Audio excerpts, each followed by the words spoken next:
That's great. And Agadir, my goodness. Yeah. Good morning, good afternoon, good evening. All right. So let's start. Hello, everyone. So glad to see you here from Agadir, Morocco to Canada to the United States to, I don't know, a lot of others. Oh my goodness, Thailand, Cohen is on. This is the power of this network. Just to make sure you're in the wrong, you're not in the wrong place. This is a webinar organized by GREEN, the Global Responses for Education and the Environment Network, where we're focusing on challenges and solutions to education and climate.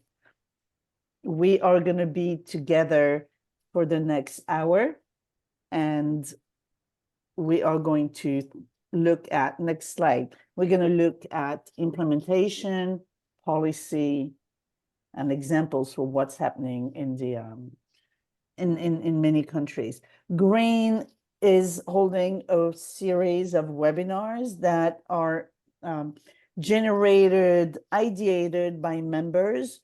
We have over 60 members, 60 organizations and agencies and academics who propose to share their knowledge and research with the world, with all of you here. So this is our second webinar. If you haven't seen the first one, it was about the impact of heat on education. There was a recording. If you remember, you would have received it. It was a great webinar. Next. So today we have Dr. Riley Justis from Take Action Global and Lauren Simmons from Save the Children, who are going to take it on. You will see their biographies at the end of the webinar, but fasten your seatbelts because this is going to be really great. To you, Riley and Lauren. Lauren, you want to give a brief introduction, and then I can jump in. Sure, I'll be very brief. My name is Lauren Simmons. I am a climate and education advisor at Save the Children US, and I'm very happy to be here. I'm trying to prioritize the conversation, so I'll pass it to you, Riley. Excellent. So I'm Riley Justis. I'm the COO of Take Action Global.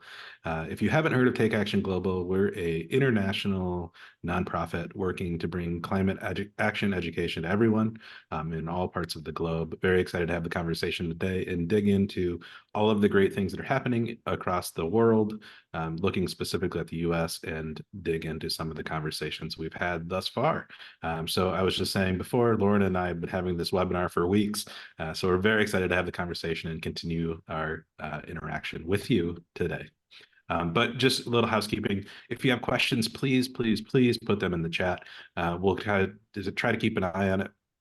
Would love to have those conversations at the end. We'll have a little bit of time for question and answer that hopefully people can unmute and kind of share their opinions and voices as well. So we'll try to keep an eye on that as we talk through this today. So as we kind of jump into this concept of climate action education or climate education across the globe, one of the biggest things that we've found at Take Action Global, as we've surveyed thousands and thousands of educators, students, administrators around the world, is this need for common understanding, this need for common expression or definition of what climate action education or climate education or sustainability education really is. So I just wanted to kind of throw it out there and have the conversation with you, Lauren, and say, what are you guys looking at in your organization as defining climate education or sustainability education? That's a great question. You're right. There are a multitude and a myriad of ways of defining these things. One thing that we've had an ongoing conversation about internally is climate resiliency and what that means. Climate education for us refers to the instructional practice of working with young people and facilitated by educators, focused on lessons related to environmental degradation, planetary boundaries, climate change impacts, as well as general environmental education, geology, ecology, those sorts of things, kind of the whole package there, but applied with or applying a more holistic systems level lens. So I think that that's the real focus as far as climate education is concerned, is it's not just a content area, it's sort of a way of thinking. That's how we've thought about it internally. That's how our country offices think about it, generally speaking. But as far as climate resiliency goes, you know, resiliency in the education context can mean a variety of things. And so I think that's a definition that we've had ongoing conversations about in terms of defining precisely, because that is such a focus now in terms of adaptive capacity and thinking about how communities, schools, children, teachers, and adults who support them can adapt, not only adapt to, but then be to thrive amid climate change. But I'm curious how Take Action Global defines climate education, given your area of focus. Oh, absolutely. And I think it's so important to have those conversations explicitly with your communities of what we're trying to define and then finding that common definition. Because when we start to send these things out, the biggest thing is really look at within the community or within the community of practice that there's a common understanding. So common vocabulary around climate action. So when we talk about climate action education, we always try to do those three terms. We try to break them down. So climate is one thing. When we're taking a look at the climate, there's the scientific definition, but also really what's going on in the world around us.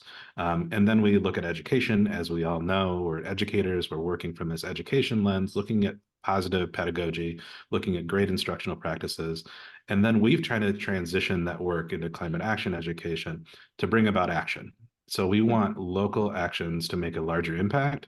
So we always try to say, we're going to combine these three terms together to really make a difference for the communities and for the schools and for the students and their different decision making and the processes and the conversations we're having. So we always think of sustainability and climate under the same lens. And then we kind of extend it from there and trying to bring those communities together under this common understanding of what we're really focused on and that goals-based initiative of looking towards that end that we want the students and communities to work towards.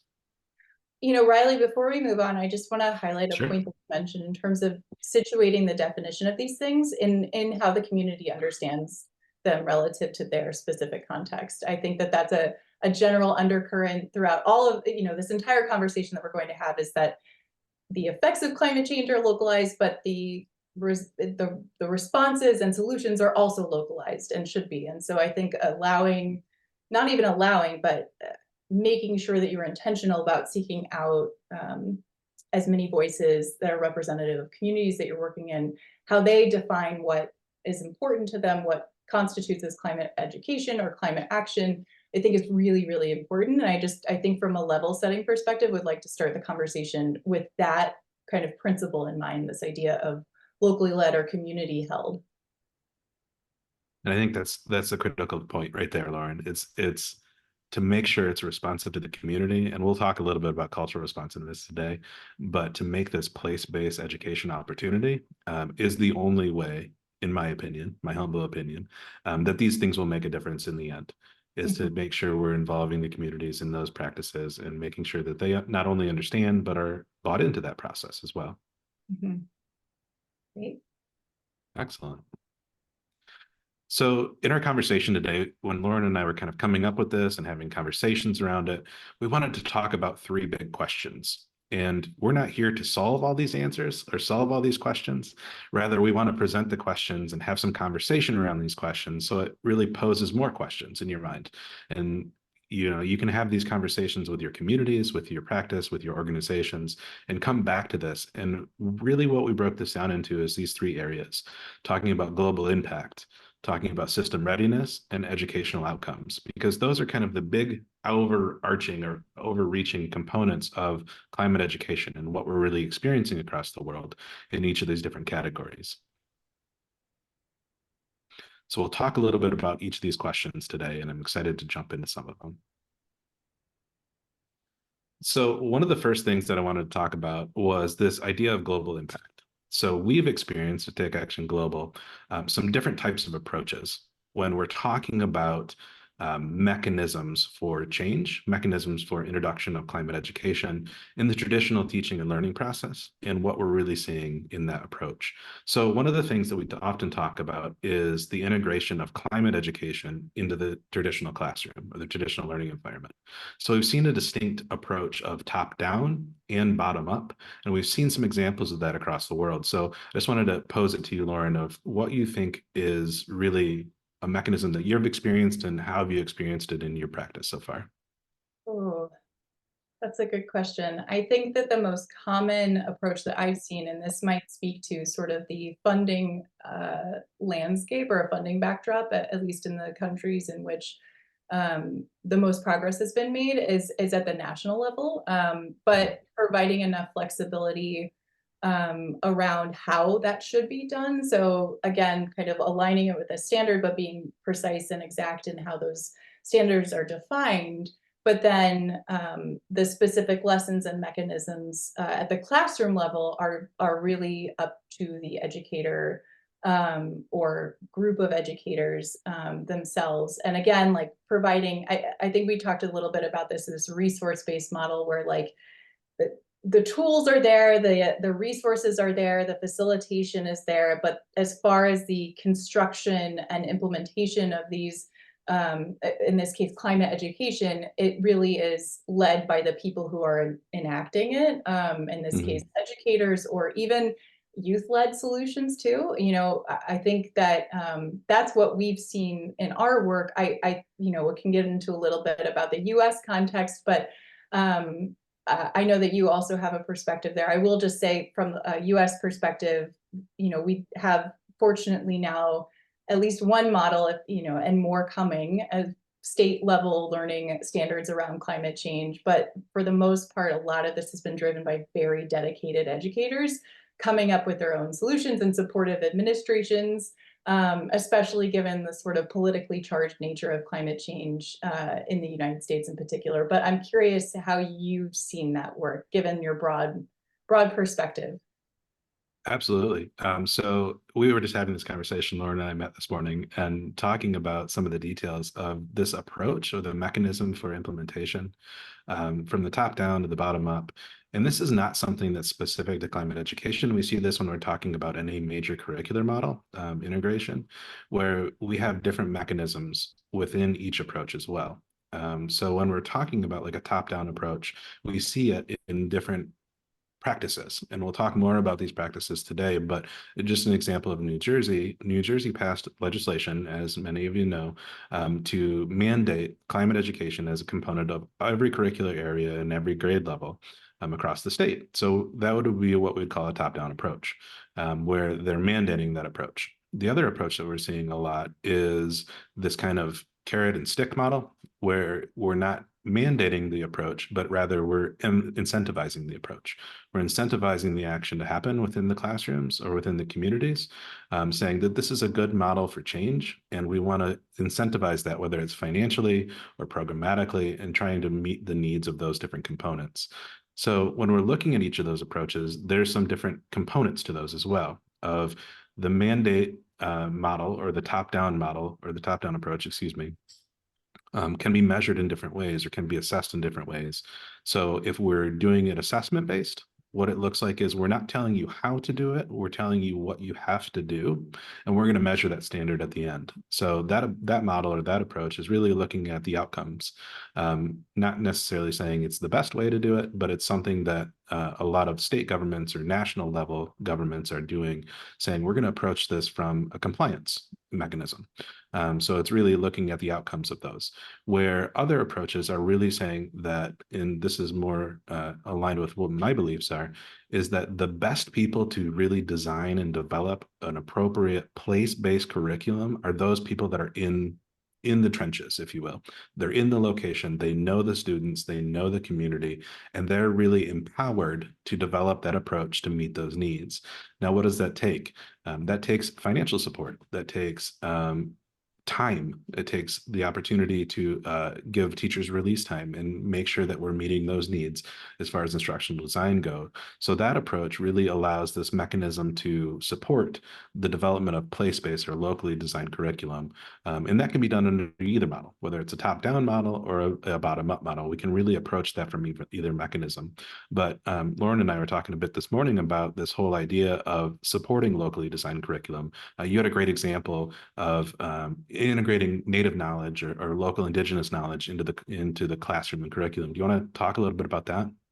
Sure. So as a part of, we'll explore this a little bit later, but as a part of their climate action plan, so kind of the blueprint for how, in this case, the city wants to reduce emissions and respond to climate impacts, the city of Albuquerque partnered with Albuquerque Public Schools to fund a really robust school garden program that went beyond just, I think, kind of your traditional or archetypical school garden model, still employing a lot of the same effective techniques that we've seen over the last 20 years, especially around like kind of a living laboratory. But as you mentioned, Riley, situating it in indigenous knowledge and working with master gardeners and tribal leaders to develop this curriculum that was reflective of students' identities, but also the place in which they were situated, and speaking specifically from that voice, which was both affirming to students, but also really, I think, an important statement to make as far as what is important when we're talking about climate change, about the environment, about our relationship to the space and places that we are built in natural environment. So I think that's a really promising model as far as, providing the resources to this public school and working, the city brokered those relationships with the people who were facilitating these lessons and helping teachers develop these lessons, but not necessarily being prescriptivist about it. I think, Riley, something that you said, I took a note of. I have two comments about that. I think, at least in the United States, given the sort of nascent space of climate change in education, and I kind of balk at that because people have been doing it for so long that it's like it's not new, but I think for a lot of people the conversation about that specific intersection feels new. But I think there are a lot of policymakers who don't know how to integrate the education sector into climate action. And I think that there is a really critical and ripe opportunity for educators who have been doing this work, and for anybody who's been doing this work, to lead on how that should be implemented. So I think that there is an appetite and an opportunity on a policy level to help, if there is going to be a top-down approach, help inform at least what that looks like and what's needed to make it effective. And then the other thing that you mentioned about the outcomes sort of focused approaches, something that we've encountered at Save the Children is, while there might be national curricula around climate change and green skills, et cetera, measuring the outcomes of that as far as attitudes and behaviors go, and really like kind of at the meat of why they're doing it, is proving to be a little bit harder. I don't know if you've also seen that. And I think that as the US continues to roll this out, assessing that specific aspect will also be a challenge. So I don't know if you've encountered that in your work domestically or abroad. Absolutely. I think measuring the outcomes is a very challenging thing in any of these, I hate to say auxiliary curricular areas, but it's not as far as easy as taking, math scores, raw reading scores, those type of things. And we'll talk a little bit more about that as we get to the systems approach, but really excited to talk about that. And my kind of last piece I just wanted to note, based on your policy conversation, been having really interesting conversations with policy leaders around the world and seeing a shift for the first time in my professional career, at least. Having this conversation has really allowed us to open up the doors for talking about education. And I say that in the sense of policy leaders have seen in this education or in this climate space years of lobbying practices, years of legislative practices trying to make major changes with very, very little outcomes in that practice. So what they're starting to look at for the first time, and I think this is an advantage for us in education, is looking at future voters. They're looking at future students as maybe the mechanism for change. So if we Yeah. can inform the ideas and practices of those future voters, we can change policy and change legislation through that mechanism as well. Yeah, I think that's a great segue to this cultural responsiveness piece. Like, I think one of the most exciting things that I found both in my work with Save the Children, but also in the landscape report that I led on with the Aspen Institute, is this sort of like surge of youth-led or youth-involved work, and that be from a curriculum standpoint, from a project standpoint, I mean, there really is so much room for this sort of intergenerational partnership, and as it should be, right? That it's an intergenerational problem, and I think that we are so we're kind of at the precipice of what really, like, we're talking about voice and choice and education. I think like this is the perfect opportunity to bring those things together. So I think with that, maybe we can talk a little bit about what we mean when we say reflective actions in the development and delivery of climate education. Absolutely. And I think a major component here, we can simplify this down as, is climate education another thing? Mhm. You know, when we talk about that, when we approach classroom educators, we know worldwide we're in a teacher shortage worldwide. We Mhm. have more responsibilities, more accountability, more outcomes-based approaches than we've ever seen in the history of public education around the world.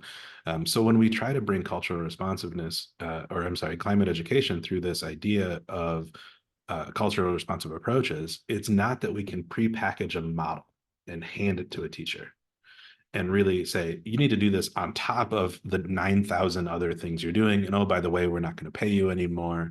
And you have to fit it into your workday. It's how do we wrap this around the teaching and learning process? So when we talk about it at Take Action Global, and then I'd welcome your approach as well, we really try to approach it from a pedagogical standpoint. So we talk about positive teaching and learning approaches, positive teaching and learning practices, and we really try to look at climate education as a critical aspect to all learning. When we try to wrap it into the curriculum itself, you know, how do you approach a PE teacher and say you need to teach climate topics? Well, you have different opportunities to get your students outside and start to talk about, you know, body health and all of these different self-image components, and these all can be related back to climate education. So when we talk about the pedagogy of teaching and learning, and then integrate that or have the conversation through climate approaches or climate ideas, climate topics, it really gives the teacher an approach or a mechanism through which to have the conversation rather than say, here's another thing you have to do on top of the curriculum. So it comes back to whether it's a top-down approach or a bottom-up approach, really allowing for that locally designed and locally developed curricular model where teachers can be responsive to the community of practice that they're working in and really meet those students' needs and that community's needs and expectations through that process. So would love to hear your responses as far as that as well. Yeah, I don't have many examples, honestly, from the Save the Children side of things. I think the curriculum is in development, but I think it really is more about creating the enabling environment for that curriculum to be implemented. I think that's kind of where we are with things, and so much of the work that we do is responding, and I think it's really more kind of shifting to be proactive and anticipatory, and how we think about climate disasters and what's needed and how to both prepare and respond to those things, prepare for and respond to. I think something I want to flag, I'm actually going to send it in the chat, is a website, really a huge, really, really nice, robust resource called Subject to Climate, which if you're familiar with like Teachers Pay Teachers or like other websites that are kind of banks of lessons that are aligned, standards aligned, and that are vetted, Subject to Climate does an excellent job of vetting them, but it really does give you a catalog of lessons. And I know that both of us have spoken with the founder about this work and her role as an educator and wanting to put together a resource, you know, for that PE teacher who's like, okay, so I have to teach about climate change, or I have to integrate climate change. Like, how do I build that in? Like real lessons that can be really implemented in the classroom. Yeah. So like, for example, I'm looking at one right now that's about microplastics and human health. And there are a number of things you can do physically, like in an embodied way, in gym class to study that. Absolutely. And I think it's a great resource. I mean, any of the resources that anybody can share, I think would be wonderful to really help teachers through this concept. Because the reality is, when we're seeing this transition across the world, it is a unifying approach to teach about climate education, to teach about climate practices and sustainable practices in your classroom. And as we bring back this whole idea of global interconnectedness and virtual exchange opportunities and all these things, climate is really the concept that can unify those conversations so clearly, and it's a cultural component. You know, we're bringing about the culture in those conversations as well, to try to integrate those as well. But I want to push us along just because I'm concerned of time, but wanted to highlight some of the lighthouses, some of the big experiences or big opportunities that we've seen across the globe. And there's been some really amazing work done in this category of climate education. So we see climate education as a education mandate in Italy. Sustainability is required across the curriculum for 33 hours per year at every grade level. For every student to really learn about how it integrates in their community, in their country, and how they have a place in the world. So we'll talk a lot about New Jersey throughout our conversation today and future conversations, really looking at what New Jersey's done. They have a statewide funding initiative and direct integration of those standards in the statewide learning standards of climate education as well. And there's a couple of different funding models they've tried over the last few years that we've been intimately involved with here at Take Action Global. And then the one I love to talk about is the Philippines. They're requiring 10 trees to be planted to graduate. It's 5.6 billion trees they're estimating over the next 30 years to be planted through this initiative. Will really make a huge impact of this approach, where they're looking at these approaches from different angles. So we see a very top-down approach from Italy, basically saying, here's the standards, here's how you apply it, here's what it needs to be done. We're seeing kind of an intermediary or middle approach from New Jersey, saying, okay, it needs to be integrated, but we're giving you the resources to do that within your school district. And then the Philippines is more of a bottom-up approach, where they're saying you have to plant trees, but it's not explicitly talking about climate education. So we're getting to see some of these different examples from around the world and how they can be integrated most effectively in those classroom environments.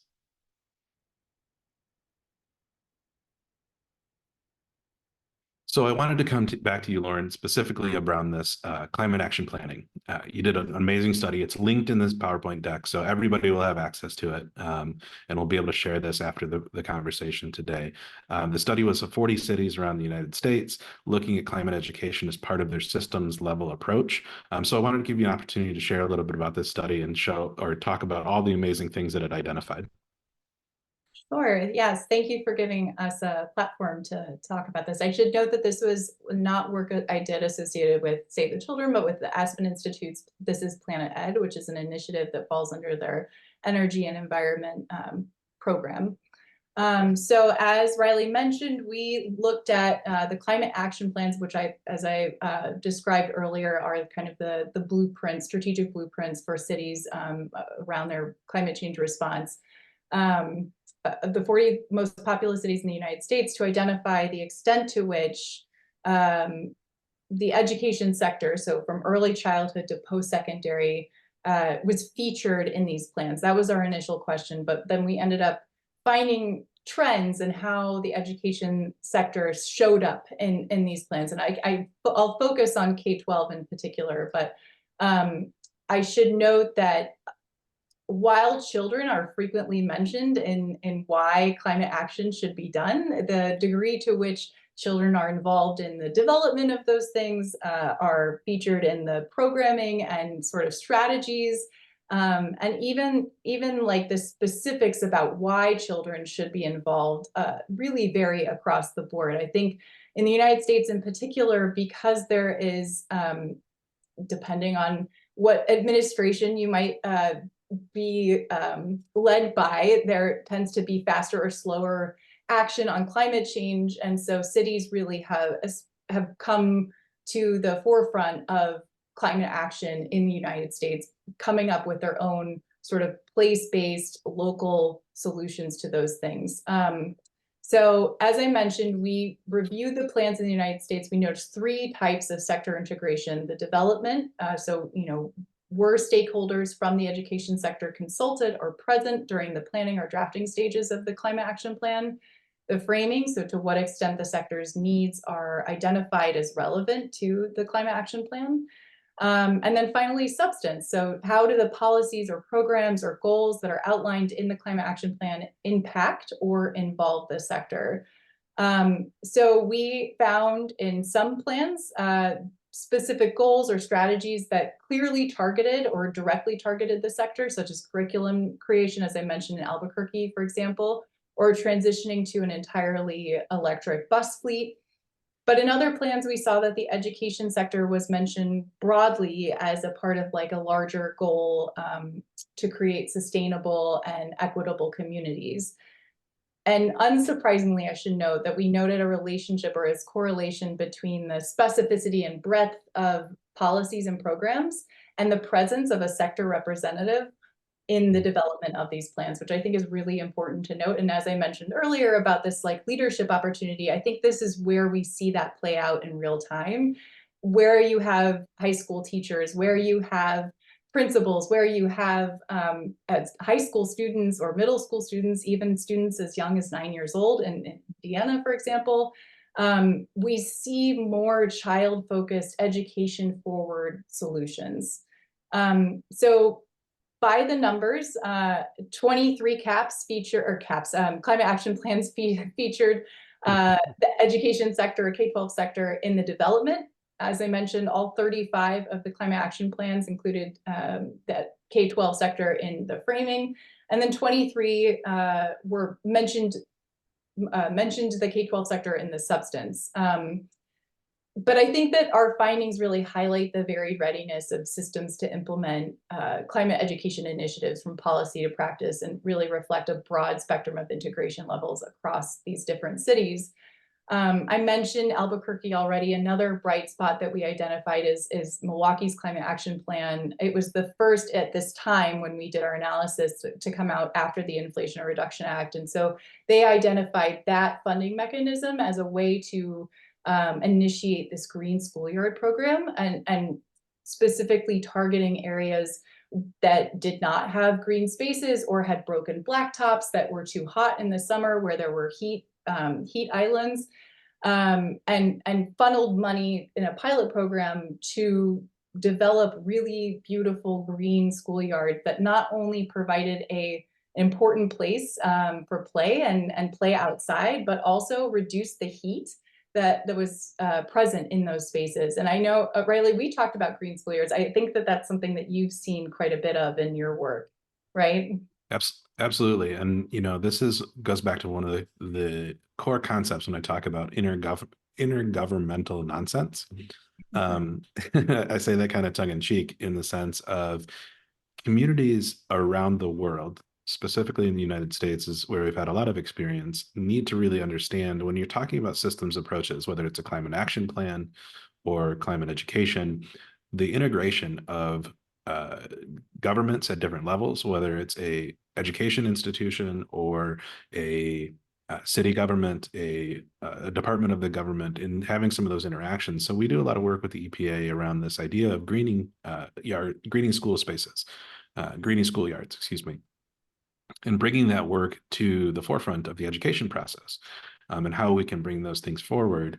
But there's a disconnect in many times when we're talking about those in the systems approaches of city governments generally don't work with the city schools.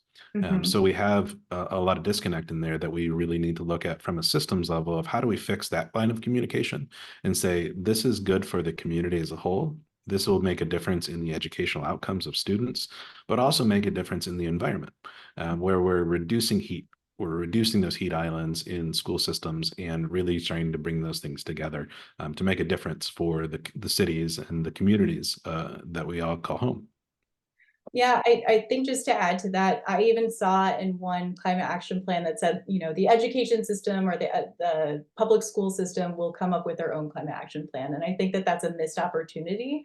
Even though the governance structures are different, largely independent school system can still act in concert, should act in concert with the city government. So a great example of this is in Dallas. The city of Dallas has partnered with Dallas, I think a unified school district. I can't remember the specific acronym, but and Rice University and Breathe Easy Dallas to conduct a study on ozone and air pollution, ozone levels and air pollution and asthma related absences at school to try and identify specific interventions that they can put in, be it like even something as small as putting, no idling stickers on the back of buses, to having no idling zones or air quality monitors. There was a project in the city where students made an air quality monitor. I mean, like there are endless possibilities here, but I think what is very clear in these documents throughout, because they mention what specifically stakeholders and community members wanted in the climate action plan in a lot of these texts,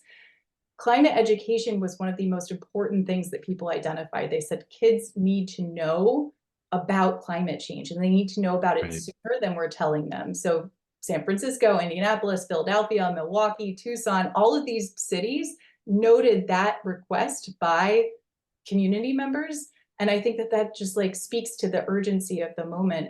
And I think the last thing I'll say about this is that the education sector, I would love to see an education sector that feels empowered to take on that leadership role and recognizes its own potential in incubating these really innovative solutions. But I also would love to see policymakers recognize the education sector as an accelerator of change too. So I think it's kind of a bi-directional conversation that needs to be ongoing. I think it's exactly right. And I think, a major component of that, and this is an ongoing conversation that we've had with the Green Network and with lots of different organizations throughout the funding mechanism. So this could be a meeting all by itself. So I just wanted to highlight a couple of components as we talk about the funding limitations. When we talk about climate education through these climate action plans, through state policy, through legislative actions, each of these different pieces, we often see things that are legislated or structured for education or are structured for environmental initiatives. We're yet to see a major focus, at least here in the United States, of bringing those two things together, the intersection of education and climate, to really make a difference in the educational outcomes. And I'm not sure what the mechanism is. I'm not sure what the limitation is yet. Is it because we can't measure it in the same way? Because we can't show the impact in the same way as we do as test scores of math and literacy, science, even social studies in a lot of ways? So when we talk about funding limitations, we have some really good exemplars, and we have some states and other regions that have tested different systems. So if you're familiar with New Jersey, which I know you are, Lauren, talking about they initially passed the legislation in 2020 to bring about climate education across the standards and across the curriculum, and gave it a few years. Obviously, we had COVID in there as well, but gave it a few years to see what would happen through that process, kind of a top-down approach, and stood back the unfunded mandate model and said, is anybody going to do this? Well, very little got done because of COVID and other things that got in the way. So they came out last year with the grant opportunity and basically said, we want you to start this approach. Made it very, very simple, gave a nominal amount of money to almost every school district in the state to really start this approach of learning about climate education and how it can be brought to the classroom. So that was the first test. This year, they made a much more extensive grant opportunity, which we can get into many more details on, but it really tries to set up this ecosystem of bringing about higher education as a hub within the state, to really support the local districts. And then local districts have to come up with their own climate action plan, their own integration mechanism, and how they're going to meet the needs of their specific population within the school districts. And a component of that is working with that hub at the university. So they're trying to build this relationship model and fund that model for its construction in the state of New Jersey. So they're putting money behind that process. Yet to see, just because the grant just closed in the state of New Jersey, how many people took advantage of it, how many districts took advantage of it, but very excited to see those funding mechanisms being tested in the state level approach. So not sure if you have any examples or conversations around funding, but what are you seeing at your level, Lauren, in this national conversation or international conversation around funding? Yeah, I was just typing something in the chat right now. So one of the most significant investments that I've encountered in developing the education sector's capacity to respond to climate change is the Global Partnership for Education, GPE's Climate Smart Education Systems Initiative. It's an unprecedented funding opportunity to help get countries and ministries of education up to speed and develop really robust climate action plans or for their education system in particular. And specifically, that program is done so in order to prepare the same countries to apply for even more funding through a partnership, again, with Global Partnership for Education and the Green Climate Fund, so that countries can access this $70 million pool of money to do infrastructure upgrades, curriculum development, really create a resilient education system in the era of climate change. And so I think that is, if I've seen sort of that specific marriage between climate funding and education, that's really it. And Save the Children is an implementing partner on the Climate Smart Education Systems Initiative. And we're working with different countries, Tonga, South Sudan, and oh my gosh, I just forgot the other one, Cambodia. There are two different initiatives right now to help develop that, and really exciting stuff coming out from that project. That's wonderful. And I think it's, like I said, it's a conversation in and of itself, talking about funding, talking about how we access those funding and making sure that it's done in a systematic way that we can really bring the biggest amount of change or the largest amount of change to the system as a whole. But just be cognizant of time. This was a really interesting statistic that I pulled actually from reading the report that Lauren has brought up.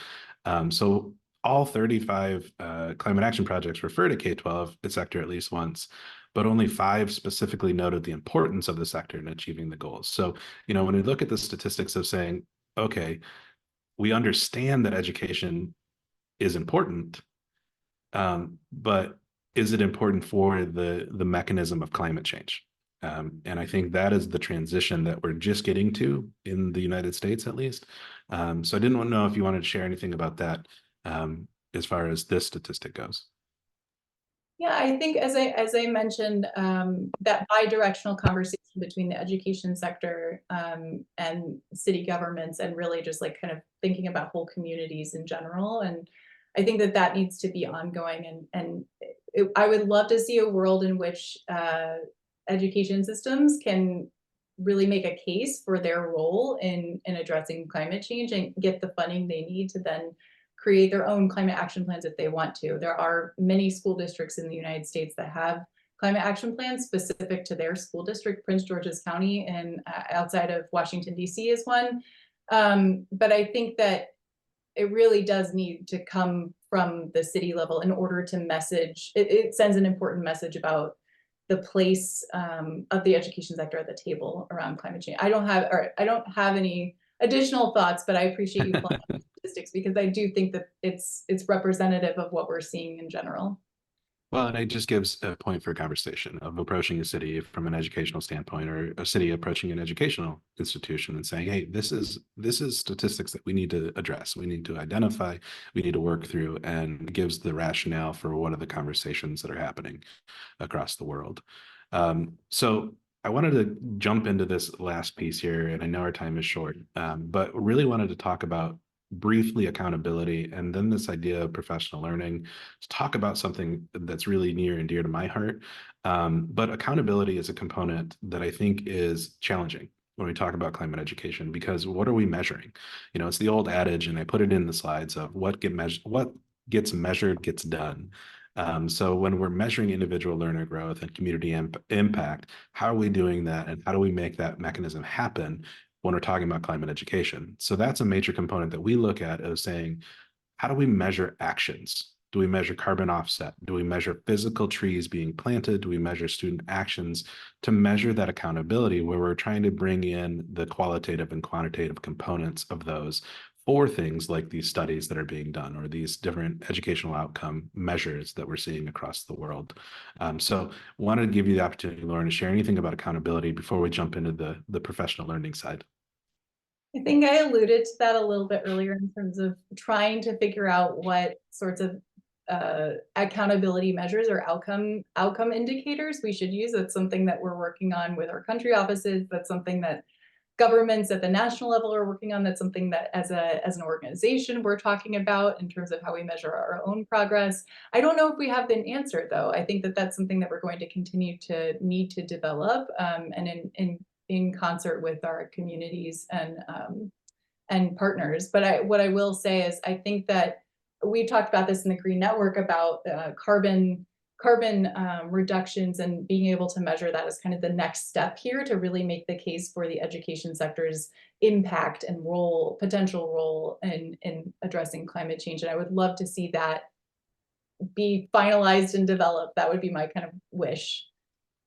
Absolutely. I think it's so important. And it really does relate to the next point of the conversation around this idea of professional learning, because we are approaching this, and I'll talk a little bit about myself, and then I know, Lauren, you'll share a little bit. We're approaching this as non-climate educators.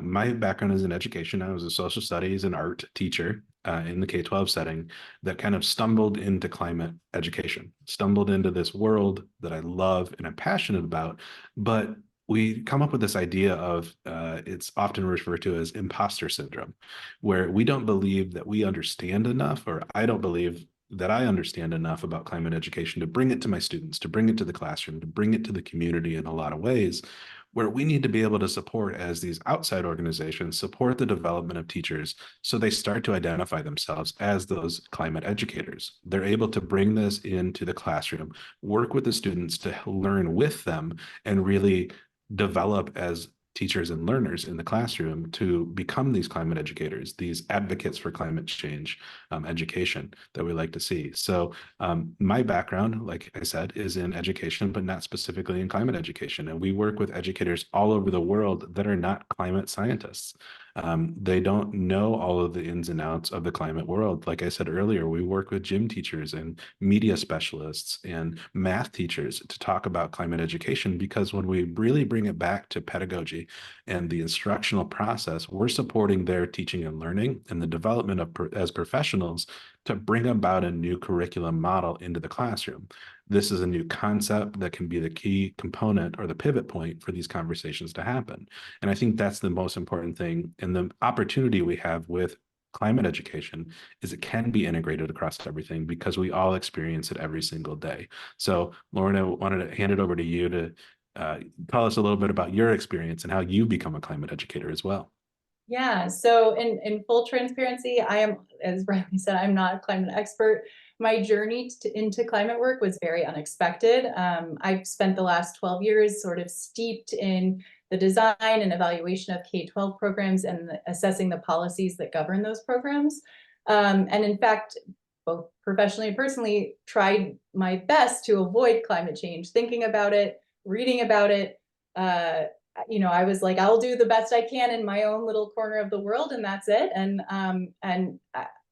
in fact, that changed about 2 years ago when, on a random Tuesday in October, my then 4-year-old, when I picked him up from school, we had learned about the role of the Amazon rainforest in helping the global air supply, he looked at me and he said, why do people keep cutting down the trees if they know it's bad for us? And then he told me he was scared. And it was at that moment that I realized, oh, we can't avoid this. Like, I don't want my son to be scared. I want him to feel empowered. I want him to feel like he can act and is an agent for change. And so I think that was when I really started looking into climate change and climate education and sort of addressing my own anxieties and climate emotions there. And the more I uncover, the more exciting it gets. To your point about sort of this as an entry point for really good pedagogy.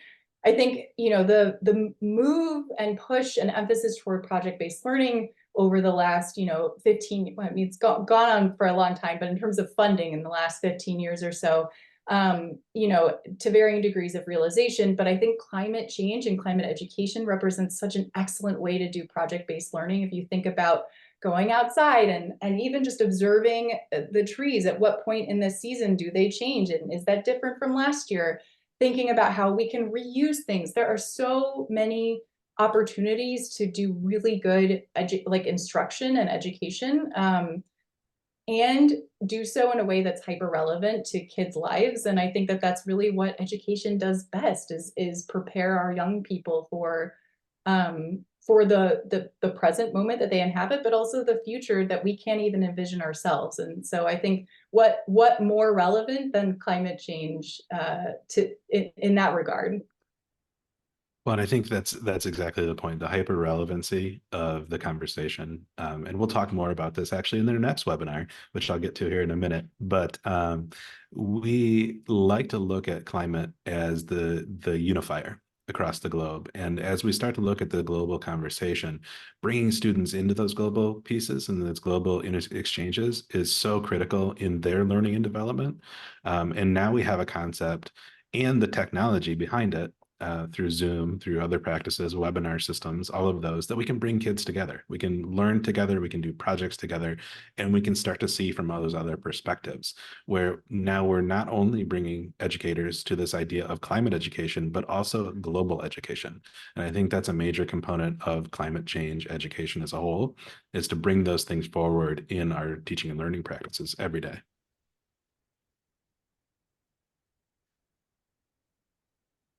So I'll skip over this, but we have some great examples of climate educators around the world, and having wonderful examples of the life-changing opportunities that have happened for their students.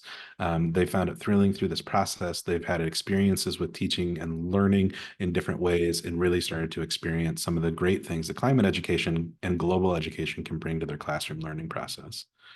So this resource list is just links that we will share out with all of the participants, to our different organizations, different studies that we refer to, different components there. We also have a book list that if you're a grade or a classroom educator and you have third grade looking at water, we can actually narrow it down there, and you can find specific books that have been curated by teachers all over the world for us as well. So great resources there.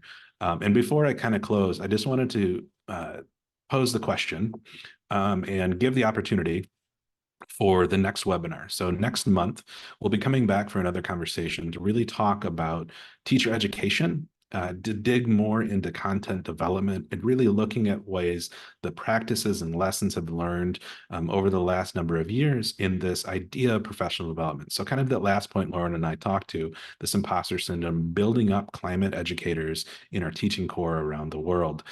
So very exciting to dig into that concept. We'll be taking a look specifically at TAGS programs that have wonderful opportunities for educators around the world to partake in. We have 4.5 million teachers and students around the world that take part every year, and dig into some of those actual practices, providing you some resources for your classrooms, your organizations, and your instruction in that process. So we'll take a look at all of those different programs next month to really dig into some of the details of how we bring educators up and prepare them for the next phase in this educational process. So with that, I want to hand it over to Lauren and ask you if you have any final words. Nothing to add better than, at least nothing better than what you've said. I'd love to hear if any people have questions. I think this has been a really great conversation, and again, great continuation of the conversation we've had over the last month or so. But yeah, if folks have any questions, please feel free to drop them in the chat. We're eager to have a bigger conversation too. There's one question in the Q&A. I don't know if I can read it out loud. From Sure. Finley, she said, not to add to the list of terms and definitions, but I wonder if the term climate literacy is ever used in your respective work and narrative. In terms of outcomes and what to measure, curious if there had been any studies to track the survival of trees planted. Or in other words, what happens after trees are planted and where does the impact begin or end? So I can jump in on that a little bit, Lauren, if for that's all it. right with you. So to your first point, to this conversation about climate literacy, and I think that's a really important question about what we're actually asking students and teachers to really understand in this work, this understanding of what climate change is. And I think we back that up to even the definition component of really defining what we're asking teachers to understand at a state level, at a national level, at an organizational level, and really trying to understand what those things are. And I think those have to be constructed collectively from the community side. So what are the things that that are important to the organization, to the community, and really trying to understand the literacy components of that, because it's very difficult at a national level, at least. State maybe a little bit easier, but at a national level to really understand the climate education question is very difficult because it's very different in every region. And as far as the outcomes, we have done studies around the tree planting specifically, because we do tree plantings, and looked a lot at that. I would love to have more conversations around the tree planting component. And one of the things that I think is so amazing is several of our schools internationally have not only been successful at the tree plantings, but also turned into tree nurseries. And they've now been providing trees because they learned the process with us. They've been providing trees to other schools and other communities. So I think it's good begets good. You know, this opportunity for change, this opportunity for growth really impacts other communities as well.